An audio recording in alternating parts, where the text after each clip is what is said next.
Hi, you guys. I just wanted to come on and share a testimony of mine that I had. It happened like about 5 years ago.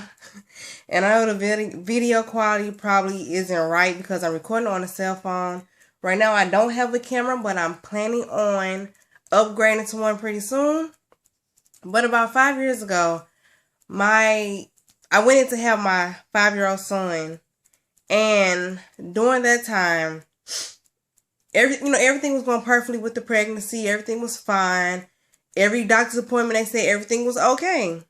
So I went in September 1st to have my son. I was in labor, and they took me to the room. Everything was okay the first. It took a minute for them to actually start the process. I was already in labor once again, as I said before, but he stopped dilating. I stopped dilating at about 7 centimeters. So they ended up having to induce me. And I got to 10 centimeters maybe around 2 or 3 o'clock in the morning. Everything was fine after that. I had him September 2nd. The next day, September 3rd, I kept complaining about stomach pain, about all this stuff that was going on. And the doctor, she kind of ignored me and gave me some ibuprofen. She's like, oh, it's just normal.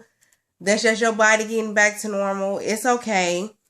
And then about 30 minutes later, my stomach was still hurting. And I kept telling her, my stomach hurting. So the next day, which is the day I was supposed to go home, the doctor came in. My mom stopped the doctor and said she'd been complaining about stomach pain for the past, day and a half. And the doctor just keep giving her ibuprofen. So the doctor decided to take my vital signs and everything to figure out what was going on. Well, during that process, my vital signs came back normal. Everything was normal. Everything was fine. But then my body started shutting down. During this time, they took my mother aside and asked her it's okay if they do surgery, try to figure out what's going on. So during that time, they went on and rushed me down to the OR. While I was on the elevator, they asked me, can they, sedate me? And I told them okay, which I don't remember any of that, but I said okay. And they ended up sedating me. And during the process of me laying there being operated on, they found out that I had sepsis. In the midst of them doing that, they took blood and they found I also had walking pneumonia and carbon monoxide poisoning. So with the sepsis, my whole reproductive system was black, completely black. So they had to do a complete hysterectomy. My uterus is gone. My ovaries are gone. I can't have any more kids. Look, I thank God I got 2, a boy and a girl. So I'm okay. And I ended up having to go to the ICU. I was in the ICU, but during the time after the surgery, they had to put me in medically induced a coma. I had to be in a coma, and I was in a coma for about 4 weeks, about 3 or 4 weeks. When they woke me back up, it was October 14th. And yeah, that's the time I woke up. They asked me what day it was. I told them it was September 4th. I thought, it was time for me to go home. But no, I was actually under for about three weeks. And,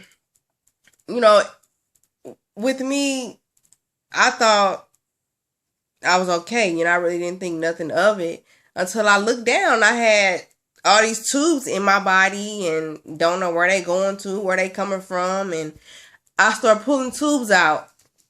And so they put gloves on my hand to keep me from pulling tubes out. Because I was dedicated. And I wanted to get those tubes out of my body. But, hey, they had to stay. I didn't have a choice. So, yeah. And I found out that I had a left and right chest tube. I had a feeding tube in my nose. I was on an ECMO machine, which is where sorry, which is where this scar comes from, and you probably can't see this one too good, but that scar comes from. So yeah, that's what happened. I was on the ECMO machine, and while I was on the ECMO machine, when I was in a coma, I moved, and they had to go back in and do surgery again because I moved. So yeah, I had moved, and they had to go back in and reconfigure the ECMO machine. During that time, I went into cardiac arrest, which is where this scar comes from. They had to do a tracheostomy because that's the only way I was able to get oxygen through my body. So I ended up having to have a trach. And during that time, you know, I was under, so I didn't really remember. But when they did wake me up on October 13th, I still had the trach in. The ECMO machine was gone. And my left and right chest tube, they came in about a week after I woke up and took the left and right chest tube out. Sorry. So yeah, and over the course of time, I think I was in the ICU for maybe 2 or 3 weeks after I came out of a coma. But I had to learn how to turn myself over all over again, because being in the bed for so long, I lost all the strength to be able to move myself and, you know, do all the necessities that I had to do. So they moved me to another floor, the physical therapy floor. I had to learn how to walk, talk, eat. I had to get my tongue strong enough so my food wouldn't go into my lungs. So I had to do all that over again. The blessing is, for one, I survived. 2, the doctors said that I recovered quicker than any other patient that they have had. I learned how to walk in 2 weeks, which they have said that they never witnessed that. So, you know, throughout everything, you always should give God thanks, because you never know what can happen. You never know what can go on. And I mean, you know, it's more to this story. I didn't want the video to be too long, so I gave you all just the snippets that I thought were important. And, you know, just be thankful every day, because somebody didn't wake up today.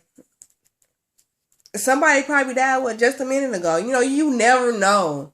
You never know when you next. You never know what's going on in somebody else's life. Be happy for what God have done for you. You know? And that's all I gotta say. Please subscribe. I have more videos coming. And again, my video quality won't be like this for long. You know, so just look forward to more things to come. Thank you, and you guys have a blessed day.